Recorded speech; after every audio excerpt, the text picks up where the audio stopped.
Good morning or good afternoon to everyone.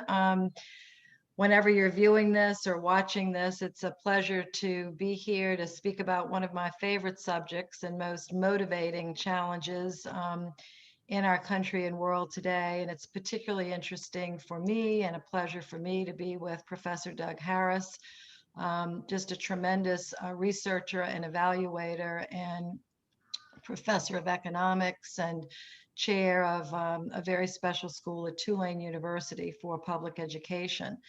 So it's wonderful to be able to just speak about this subject, to go back and forth, ask a few questions to Professor Harris about his views of the success or challenges still before the New Orleans public school system, which is the only major urban school system in America that is virtually a complete public charter system.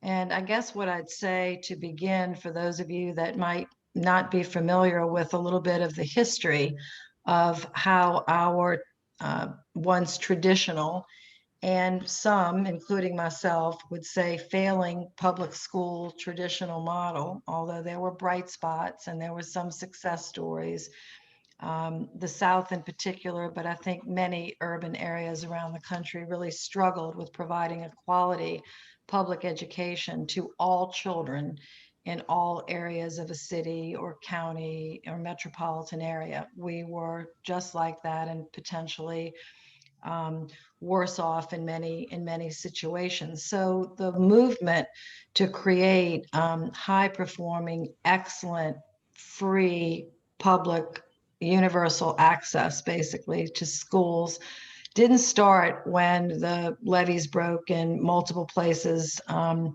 August 29th, 2005 when Katrina hit. It actually started several years before that in a legislative body with Republicans and Democrats, Black caucus members, Hispanic caucus members, urban and rural members of the legislature in Louisiana, just really struggling to see what could we do besides just adding money to school budgets.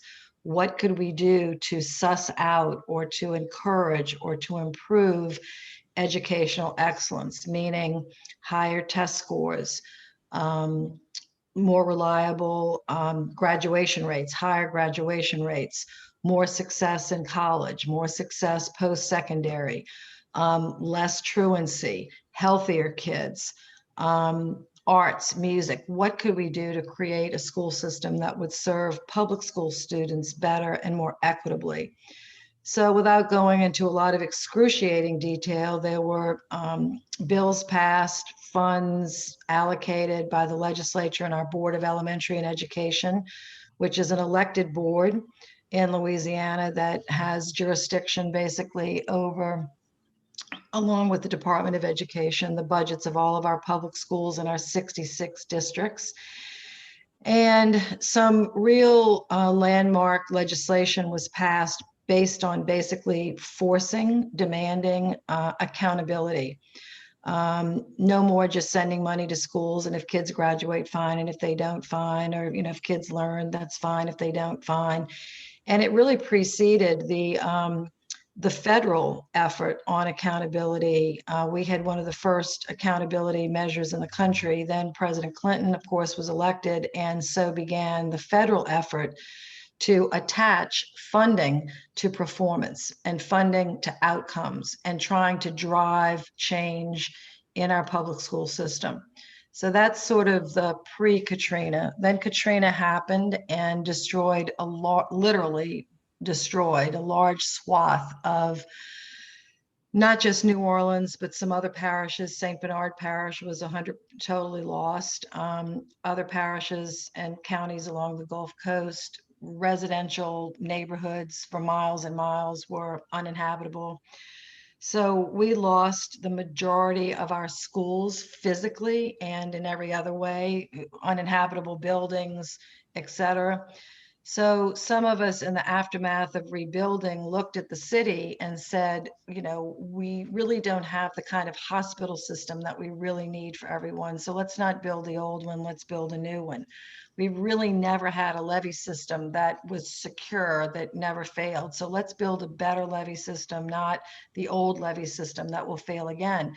And we looked at our schools and we said, why would we want to rebuild the same traditional top-down school system that was not serving our community well across the board? Again, there were exceptions of excellence, but not uniform. Let's do something differently. And Superintendent of School, well, Secretary of Education, Margaret Spellings, had $25 million sitting in an account. It was available. There was a big scramble after Katrina to try to get lots of things stood back up: better public housing, better hospitals, better schools, better levies. And so between the work that I led in Washington and the governor at the time, Governor Blanco, and the legislature, cross-section of legislators, we basically launched an accelerated effort to really accelerate what had already been laid down, a recovery district to take care of failing schools or to turn around failing schools.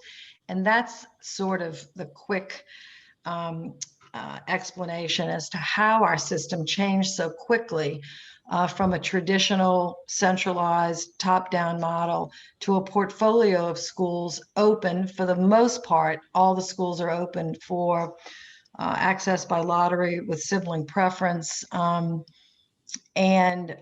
open access.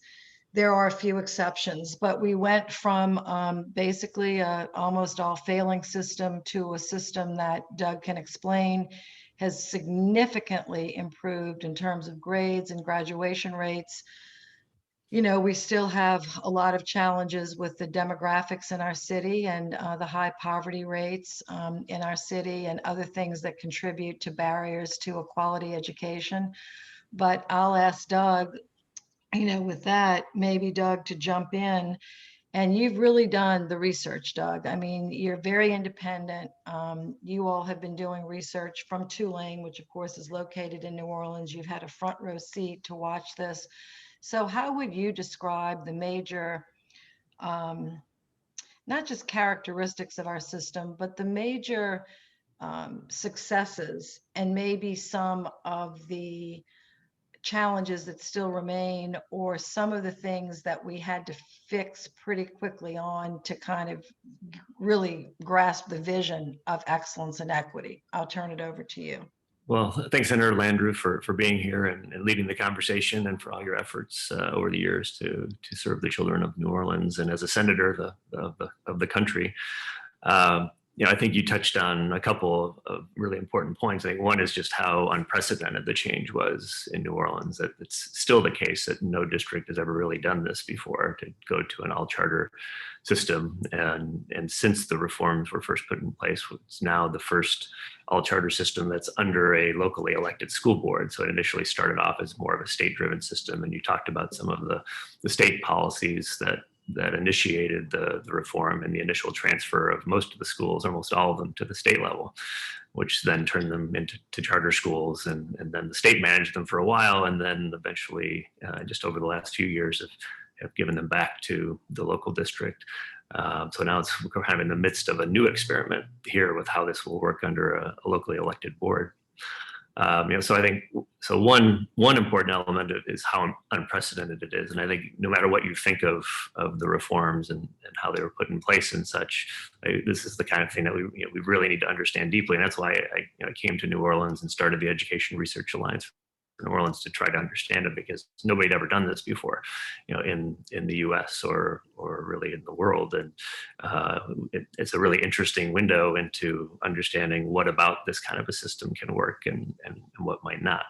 You know, so what is it when we say the system? What is it fundamentally? I think it's about three things. One is school choice, that parents could choose you know, what schools to go to. Second, it's about school autonomy, especially giving autonomy to school leaders to make decisions about curriculum and management and instruction.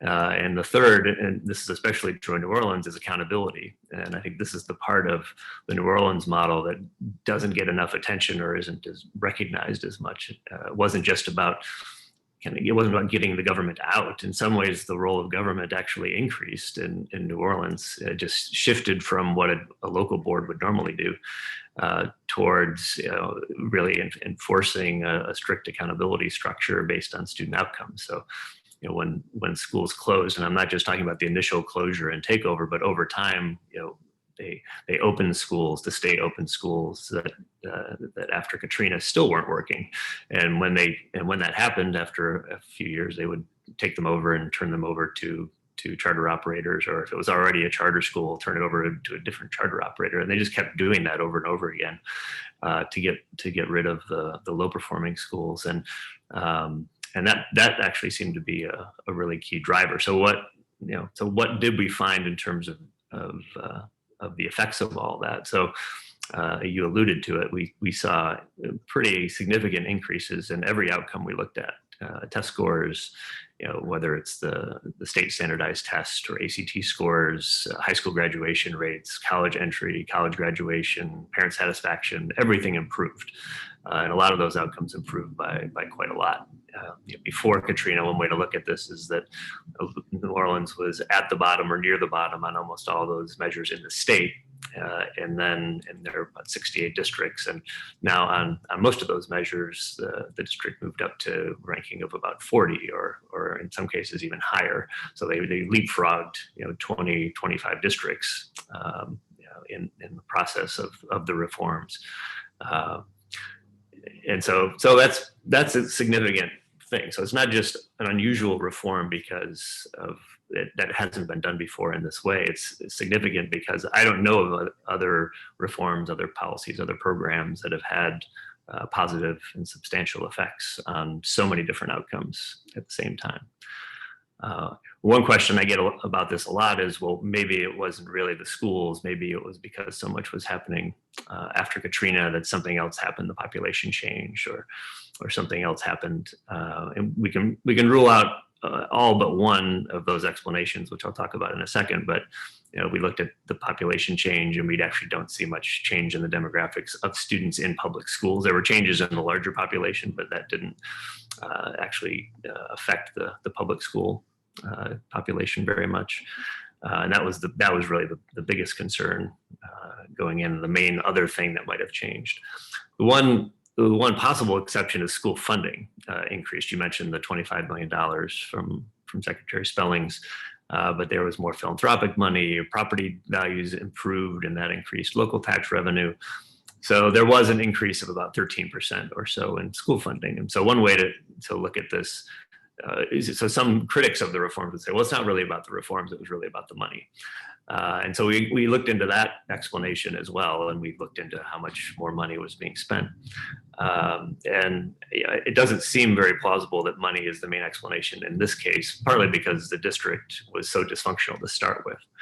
Even the critics of the reforms were critical of the pre-Katrina school system. And even if they might not have liked the reforms that were put in place, nobody thought that we should stick with the old system. And that just signals that there was something really fundamentally flawed there, and that if we just put more money into that system, that was very unlikely to generate the kinds of improvements that we saw. It doesn't mean the money didn't matter. I think what it means is if you combine that kind of reform with more funding, then you have a prospect for success, especially in a city like New Orleans that was struggling so much to begin with. So that's one part of the book is really about that, about trying to document the effects and how it improves student outcomes, and also really elaborating on the story that you told about how it got put in place and all of the things that had to be there to make that happen. It wasn't just a simple change in policy. And there were all sorts of things that had to happen first. New Orleans had a lot of hurricanes before. That's not new to Katrina or with Katrina, but all the pieces were in place and all to make this sort of a change happen. I think another interesting question is about why the reforms had that effect. What was different about them? So there were a lot of changes that were happening here. You could say, well, it was charter schools, but what does that mean? Well, there was school choice happening. Parents could choose what schools to go to. They got rid of attendance zones. Schools really did have autonomy to operate. The thing we found that mattered most was the thing I started talking about at the beginning, which was the accountability structure. That it's really the strictest accountability I've ever seen in terms of just being vigilant about high performance and hiring somebody else to run the schools when failure emerged, even if that failure was coming from the district's own decisions that they had approved a school and it turned out to fail. Then they just said, okay, it didn't work. Let's go try something else. So I think that signals the important role for government in this whole thing. That you can't just call it a free market model and think that was what drove this. It really was just a different role of government and a different combination of decisions by parents, educators, and elected officials, and how you make a system like that run. And Doug, one of the ways that I kind of try to explain that to people is that instead of the school board rowing, they're steering, and the school principals are rowing with their teachers and their administrators and their parents and their volunteers in the community are running the schools, and the school board is steering, encouraging, inspiring, motivating, options for services. Like schools are free to get their cafeteria services in any way they want. They literally could grow their own gardens and eat their own food if they wanted. They can go out and hire a catering firm if they wanted. Kids could bring lunches if they wanted. They don't have to buy or take down central services. And that frees up budgets for principals to be very creative in how they take their per capita. And when Doug was speaking about and how to spend it and how to allocate it, and when Professor Harris was saying about the funding, and you say this, please correct me on it, I think our per capita, what is something per student per year, is somewhere between 11 and 12,000 a year. Am I off on that? I think it's a little higher than that now. I mean, okay, it's maybe 13,000 over time, but yeah. Yeah, 13,000 a year. But by contrast, at least my knowledge of the District of Columbia, and this was years ago, we're spending 25,000 per child. New York, I think, is spending in excess of 35,000 per child, and you all can check these numbers. So New Orleans at 13,000 is probably one of the lowest per capita, maybe in the country, or in the lower 25%. I think I'm correct on that. And so the fact that we are hitting some of our marks and accelerating the success of our students and the happiness and comfort of our families is significant with that. In addition, the demographics of our city are, or the school system, are 90% minority, African American, Hispanic, 10% other. The city itself is majority African American, and we are actually out competing places and counties that have the reverse. So the state is 30% African American, 70% white. The city is the reverse, 70% African American, which means that it's poorer as a rule. Not that every African American community is poor, but that's what the demographics, also the challenges that come with just a poor community, the whole issue with trauma, equity, et cetera. So given the challenge, it's been a bold change and significant reform and improvement. But there's some things that are real challenges, Doug, and I'll throw this out. It's exciting to think about principals being empowered. I'll have to say, for principals and teachers, they don't have to take orders from a central office. They sort of pretty much run their schools with their parents. It's a very community-based, but with that, the challenge is they're running their own schools. I mean, they can be maybe isolated. Do you find that isolation is a problem sometimes? And maybe they should be in charter clusters so that they can, like buy paper together and save money, or buy light bulbs together and save money. So has any of your research shown You know, the challenges that come with being autonomous? Yeah, no, absolutely, and some of this connects to the funding side of it. So when we were studying how much money they were spending, we also looked at how they were spending the money. And one of the things we found that other research had found too, but I think it surprised a lot of people, was that actually more money was going into administration after the reforms than beforehand, and actually less was going into instruction. And one of the reasons is, I think, what you were signaling, that when you're running your own school, it's hard. You have to hire your own IT person, and you have to have your own busing contract, and you have to do all these things yourself. And so you need to have more administrative support within the school, kind of replacing what the district would do and doing it differently. So it's not that you would do exactly the same thing that the district would do, but that autonomy means responsibility, and that responsibility means you just need more people. And so they hired more administrators and paid them higher salaries to take on that increased responsibility. And it still got the improvement, but I think it changes the story a little bit, because a lot of what we hear about in terms of the justification for a charter-based model is that we have to replace the bloated district bureaucracy. And I think what we're finding sort of challenges that as the logic for improvement, because the administration spending increased, it didn't decrease with the school reform. And so you're creating an entirely different way of running the school, and it doesn't fit that simple district versus charter logic.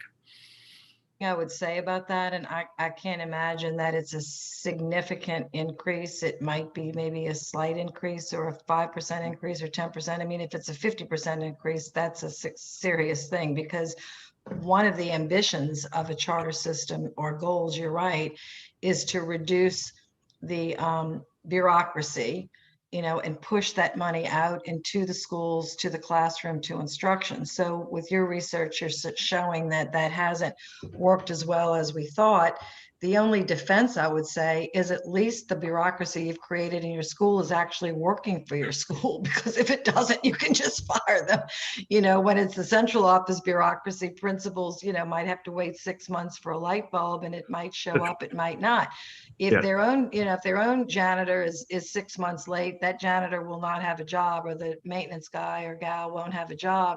So there is that benefit, but I'm surprised to hear that, because I was thinking, as a creator, one of the benefits might be a lower cost of central office. So that's interesting. And I guess the answer to that, to those of us still struggling with, okay, well, how do we fix that, or what would be a good way, is to have the charters cluster together, as clusters. So you have 6 or 8 charter schools sharing services, and that way they could reduce their administrative cost and push money into the classroom. Is that? Yeah, I think that's right. And so the charter management organization sort of play that role already.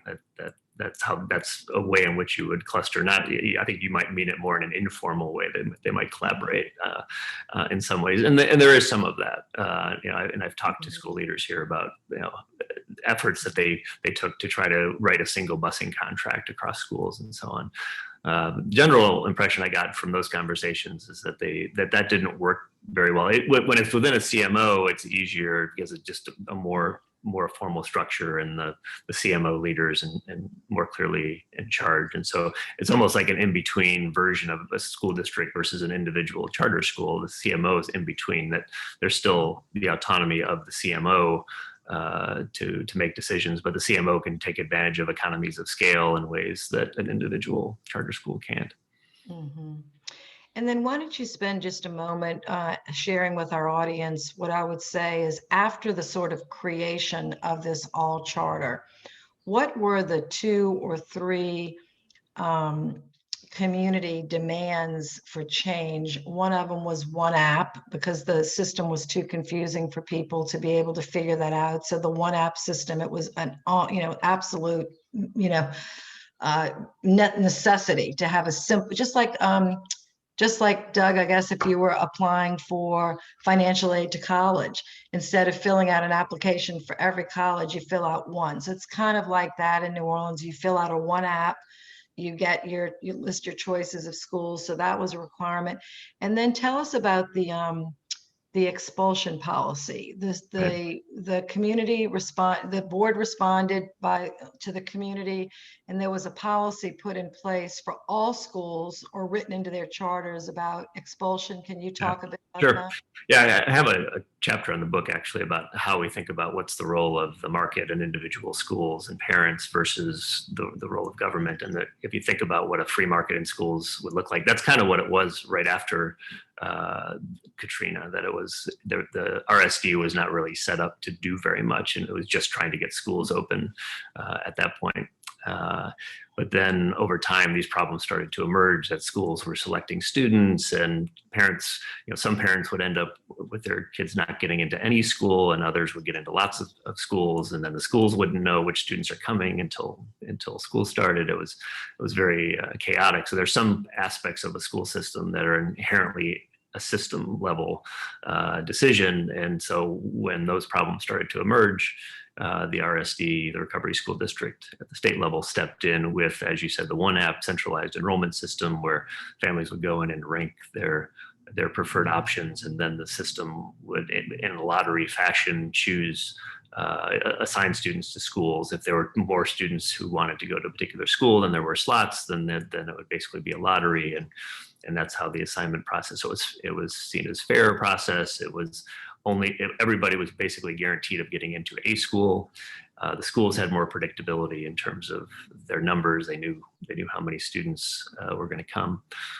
So that's one part of the system level decision making. The discipline and transfer and so on are also related to that, because again, you had schools selecting students on the front end, but you also had schools that were pushing out students that made things difficult. But we have to serve everybody, right? The system has to serve every student, and with a charter school system, it's just by operating by itself without any government entity, that's not gonna happen.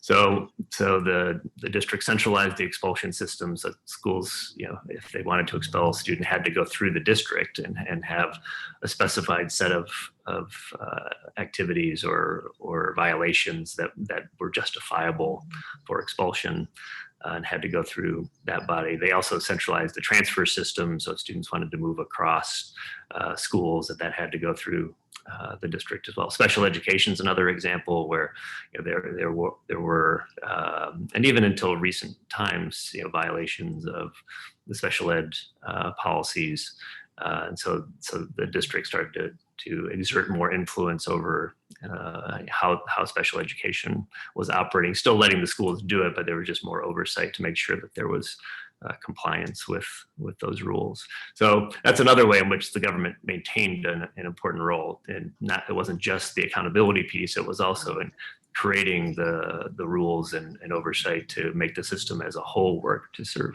all students. Mm-hmm.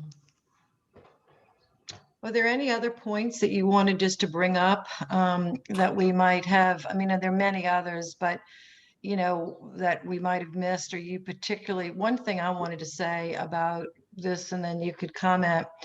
One of the things that was lost in this access to any school were the neighborhood schools that were created by these districts. And so as a neighborhood kind of person, I went to a neighborhood Catholic school, and I've lived in neighborhoods, and I'm a big believer in neighborhoods my whole life.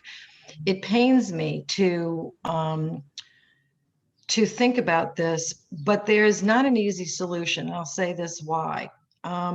If we're really talking about equity and access, if you don't allow kids to be able to go to whatever schools they want to go to, basically through lottery or choice or something like that, and eliminate these lines, what you're going to have, we have very segregated housing patterns all over America. People don't want to say it, but we do have it.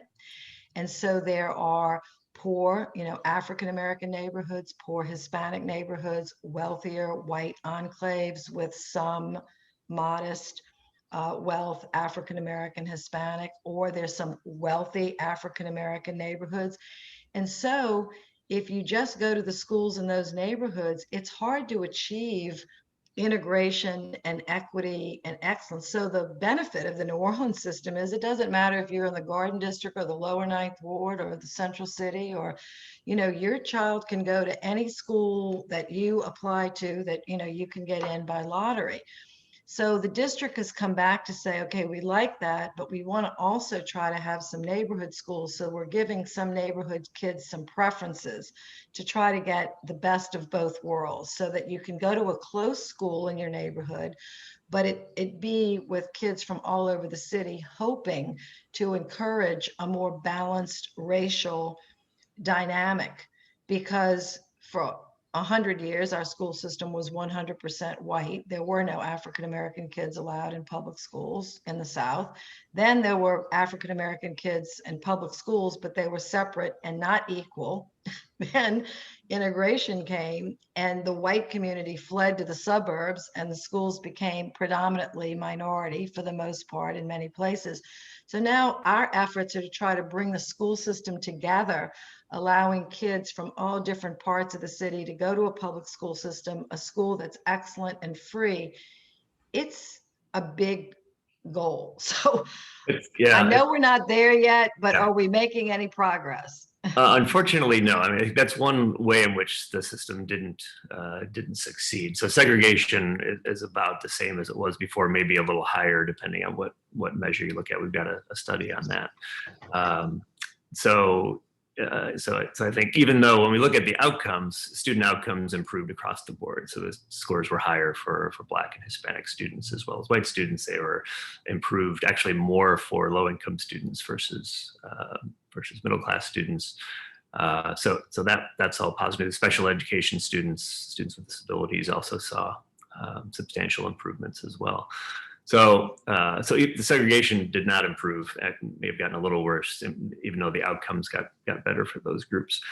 Back to your, why do you think that? Why is that? Is it just so intractable? I mean, is it just because people are free now? You don't have to go to your school system. So what is it that well, I think it's is a lot of it's the keeping same. these Yeah, I think it's a keeping lot. these numbers, from keeping there from being more true integration? Right. Well, I think a lot of it's the same forces that lead there to be housing segregation, which leads to segregation of schools. The same forces lead to that when you open it up and people choose, instead of choosing the homes, they're choosing schools. But the same set of forces are still at play. Frankly, people tend they congregate, right? So white families will tend to want to live in white neighborhoods, and similarly with schools. So there's other research on this showing that that some families want diversity, and diversity up to a point, but it has proven difficult.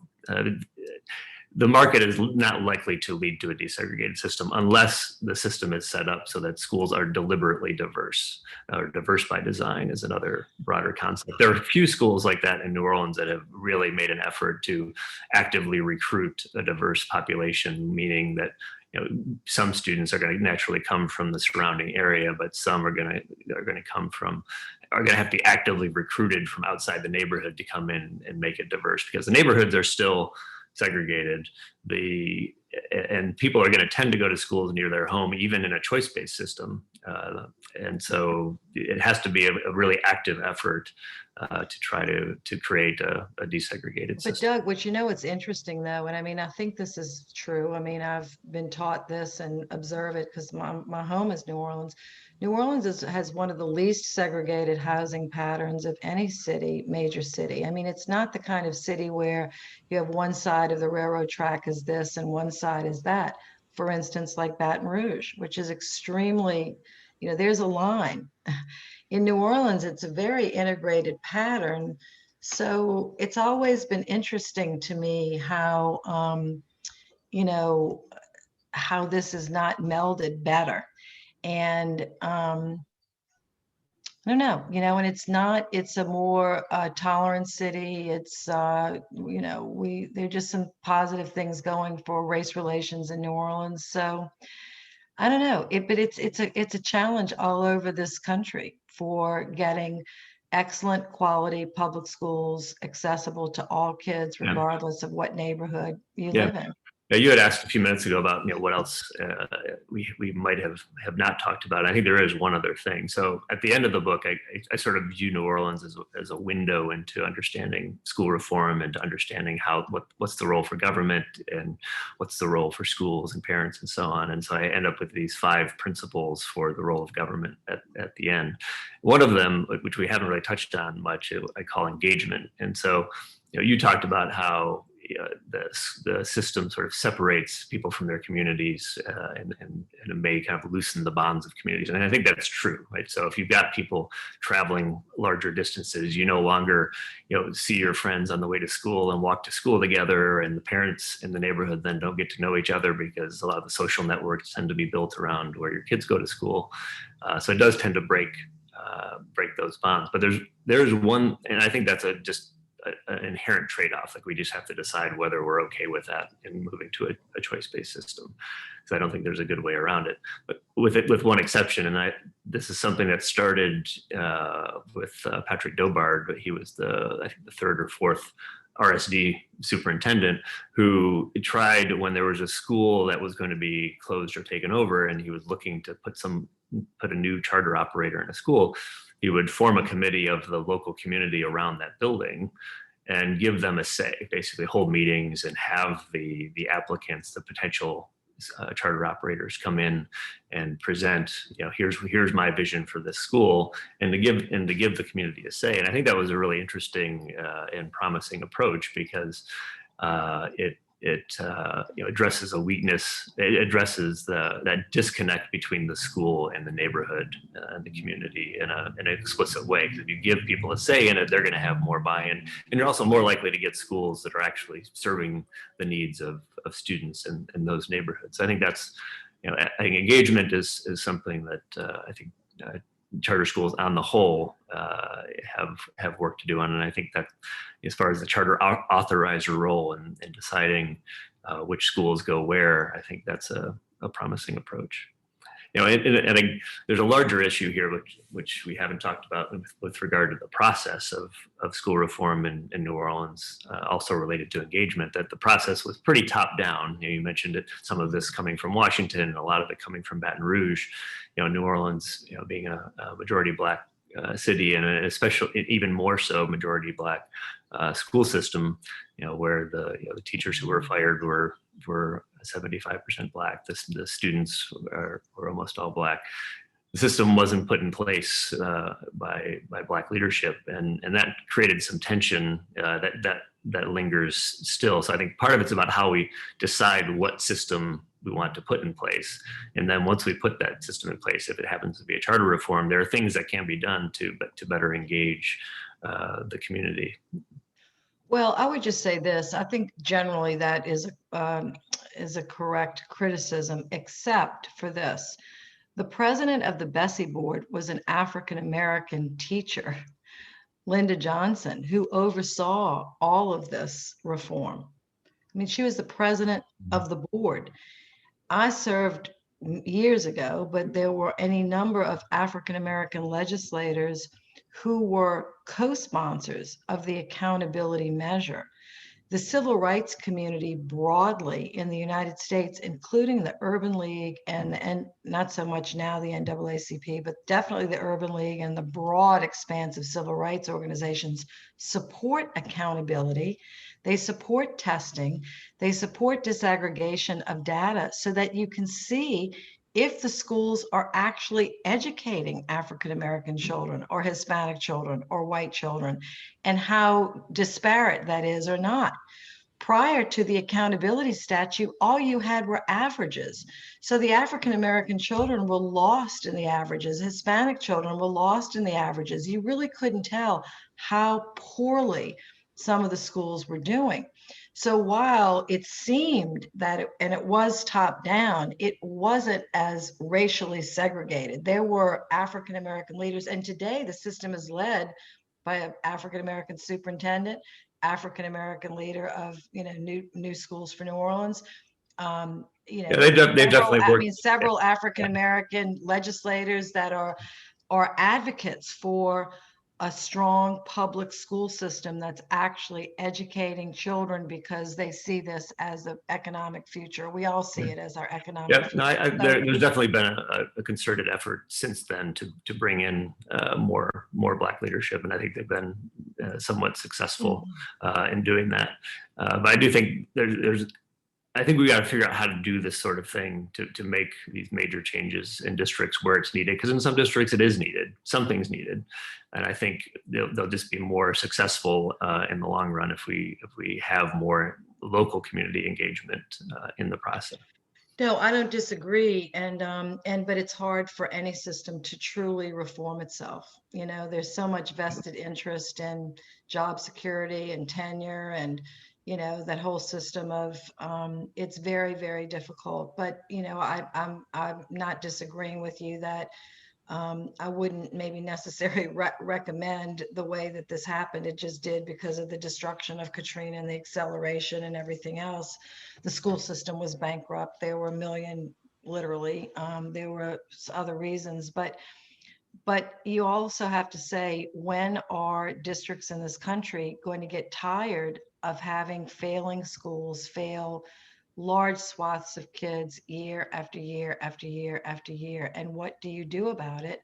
And how do you change the trajectory? And what we have done in this effort is change the trajectory from, you know, graduation rates south of 30% to graduation rates north of 70%. You know, whatever, you know, Doug, you have the statistics about, you know, the actual accomplishments. And at the end of the day, keeping your eyes on kids and what's working for them academically and spiritually and emotionally and fully. It's a big challenge. I mean, it is really a big challenge. And I'm very open as one of the creators and promoters to think if there's another system in Atlanta or Birmingham or,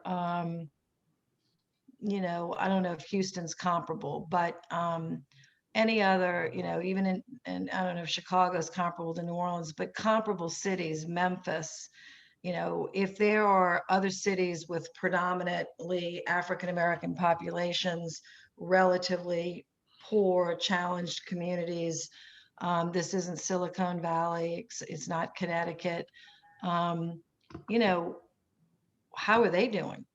You know, what Yeah, are the what yeah, are the graduation rates there? And that's the way it needs to be compared. You know, like yeah, our peer groups, how are we as a city yeah. doing against other cities like us? And are the parents happy with the schools? Or the kids graduating on time, et cetera, et cetera? Do you have any data about that? Well, we do actually. So I run another center. So have been focusing, especially in this conversation, on New Orleans, but I direct another center called the National Center for Research on Education, Access, and Choice. And we're studying this now at a national level. And we actually have a report coming out probably in a month or so that will look at this nationally, including all districts that have charter schools. So not just New Orleans, to see whether we see similar patterns when we look beyond New Orleans to places that have maybe gone halfway to charter or to some smaller percentage, but in the same general direction, to see whether we tend to see the same kinds of results or not. But are you comparing traditional school systems in a city? Let's just take Atlanta. That's 400, 500,000 people. New Orleans is Yeah. 300, 400. Both are demographically, Atlanta's slightly wealthier than we are. But I'm not talking about comparing charters to charters. I'm No, I talking know. about the whole I know. public Yep. education system. How are our kids doing Yep. in terms of ACT, reading, learning, graduation compared to that? It would be kind of interesting to see, as well as the issue of charters. But I don't know, I will say this, we have several questions and comments. I don't know if we can take them, or should I stop and have our person that's coordinating this take questions, or should we just try to wrap up? Because I think our time's about wrapped up, but please answer. Yeah, well, why don't we go ahead and turn to the Q&A? I think there's some good questions here. I know that at some point we're going to transition into conversations about the pandemic and what lessons there might be for that. And I see a question in the chat about that. Is there a question? Yeah, this is a little bit. Ahead. Yeah, so Well, it's not so much a question as just a statement of looking forward to the lessons for the pandemic recovery. And I think this conversation we were having earlier about autonomy is definitely relevant to this. So in New Orleans, after once the pandemic started, the district actually transitioned very quickly into some aggressive remote learning activities. They were sending packets home with students and then picking up the packets and then bringing them back again with graded assignments and new assignments. And the district, so again, this is another way in which the district still played a role here. They quickly surveyed schools and students and found they needed about 10,000 laptops. And so they went out and bought 10,000 laptops quickly and 8,000 hotspots. And so they were, I think, probably one of the fastest, if not the fastest in the state to shift towards an active, synchronous, video-based instruction in the post-pandemic period. There were districts, traditional districts nearby that struggled to get any kind of remote learning. So I think, especially early in the pandemic, I think there was an advantage. Interestingly, looking at the national picture and looking at national surveys, charter schools seem to fare pretty similarly to traditional public schools in terms of parent satisfaction and what happened after COVID started. And I think part of the reason for that is that charter schools, I think a lot of the satisfaction was driven by whether schools were in person or not. So satisfaction was higher in private schools, but private schools were more likely to be in person. And charter schools are disproportionately in urban areas, and urban areas had greater threat of COVID, and so they were more likely to be closed and largely followed what the traditional public schools were doing in terms of being open or not, based on city rules, based on what mayors were doing, and so on. So even though I think charter schools responded faster, and we actually did a study on this also showing that they responded faster and more aggressively on the academic side of things and grading assignments and having engaging learning, that was true nationally, not just in New Orleans. I think it evened out during this past academic year based on what we see of the parent satisfaction data. Well, let me ask you this and we'll close up. What do you see post-pandemic for all schools learning lessons from the pandemic? Do you think that, I'm sure we'll go back to in-classroom learning because parents will demand it. They don't want to, some people want to homeschool children. Most people don't think they can and aren't ready to, even though we have probably millions of people that do. The vast majority of parents would like their children, I think, in school. What do you think, Doug? Can you tell the trends that might happen? Yeah, a few thoughts on that. One is, and this goes back to kind of lessons from Katrina itself. So Katrina was a different kind of crisis, but it was a crisis. And I think there's one important lesson in that. And if you think about the things that might change in the future with COVID, after Katrina, one of the things that was forced to change was school choice. So I talked about choice, and we tend to think about that as a reform that we put in place deliberately to give parents more options. It was actually necessitated by the hurricane itself. It wasn't mainly a school reform activity, because when the city was opening back up, we didn't know where the city didn't know where people were going to come back to. Most of the schools had been flooded, and so a lot of neighborhoods didn't have schools, so you couldn't use the old attendance zones because you couldn't open up schools in some of the neighborhoods. So they had to have choice, and there was, as far as I can tell, zero controversy about that at the beginning. And I think it's instructive, not because I think COVID means we should have school choice, but because when a crisis happens, it forces you to change things. So with COVID, we were forced into remote learning, and people were forced to learn. Students were forced to learn. Parents, teachers were all forced to learn these new technologies, some of which are pretty good. A lot of it's not very good. Some of it is potentially useful. And so I think by forcing ourselves out of that comfort zone, it opens up new options for schools, for teachers, for school leaders to educate children in different ways. And I don't think we know exactly what's going to stick. I think we know it's going to be more technology driven. Probably you'll see a small percentage of students who will be moving more towards a homeschooling system. I don't think you'll see a large shift, but I think you'll see some shift towards homeschooling, because that's another thing that people were forced to do and to get accustomed to. But it's so difficult with working parents and being being a teacher at home as a parent when you're not really trained to be a teacher.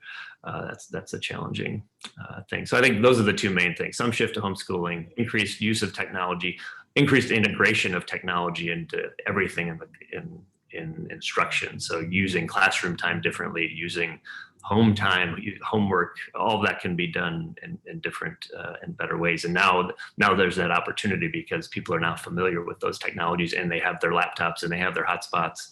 Not universally yet, but I think we're heading in that direction, and it really does open up some positive options. Well, thank you so much. This has been great. I'll turn it back over to our moderator here. And I don't know if we need to take any questions, or if you can see the questions, Doug, because I can't see. Yeah, there are a couple other questions in here that are a little different, but I think we have a couple minutes for. One is from Nina Reese, the director of the Alliance. What do you wish the Biden administration would do to replicate the formidable success of New Orleans and other cities throughout America? It's a good question. Actually, the other question in here is along the same lines, and it gets at the recent opposition of the Democratic Party with regard to charter schools. So, and the Biden administration, did campaign against, not completely against, but was not coming across in a very friendly way to charters. So the question is, what does that mean? Why don't I let you give an initial answer? Yeah, well, let me just you say have a much better political answer it. First of all, I think the Democratic Party is divided on this issue, with the civil rights community being generally very supportive of schools that work to really meet the needs of African American and Hispanic children who are often left out of the general equation in many communities. And the civil rights community has been pretty strong even within the Democratic Party. The party is divided between what I would call the sort of coastal liberal left in one faction that are Democrats who support public schools. Their children may not go to the public schools, but they support them. A lot of their children will go to private schools, but they support the concept of public schools, don't, in my view, quite understand, the benefits sometimes of charter schools and how they can really change the trajectory for poor children in poor neighborhoods, as well as middle-class children and wealthier children. I mean, the District of Columbia is also 50% charter, not 100%. It's a whole nother story, but nonetheless, I hope that when the president hears statistics like this, that charter schools, at least in New Orleans, not in every place in America, but in many places, are really improving the outcomes, graduation rates, high school graduation, longevity through college, not just into college, but graduation rates through college. And as the charter schools themselves get more focused on excellence and equity and do a better job of reaching out and educating, I hope that will turn around. And what the Biden administration could do is support funding for, expanding public schools, and demand accountability and demand equity and demand accountability from traditional public schools. Not just keep throwing money at public schools that are not meeting the grade. I just finally say this. I've watched so many schools, Doug, over my time.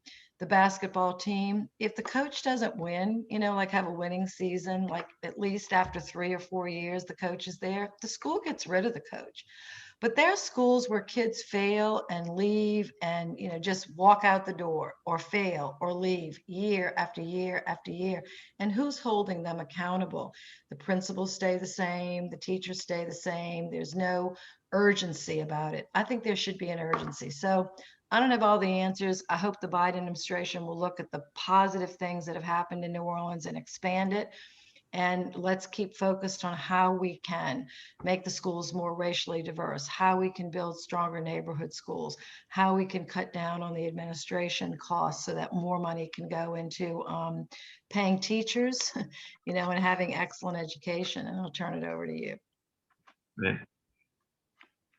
So I think one thing that's important to understand here about the Biden, and I know you know this well already, is that most of the action is not at the federal level when it comes to charter schools. Education is still primarily a state and local driven policy, and that's really where most of the action is. And there is an ongoing shift at the state level. It's the same kinds of hostility that we're seeing in the national conversation is also being seen, I think, at the local level. Simultaneously, in some states that more Republican-dominated states, more of a shift towards a voucher-oriented approach. You're seeing a lot more movement in that direction. So part of what's happened is there's this split that there used to be. Sort of the Republicans and some Democrats were pretty strongly behind charter schools, and now Republicans are sort of splitting off towards vouchers, and Democrats are shifting more against charter. So that alliance is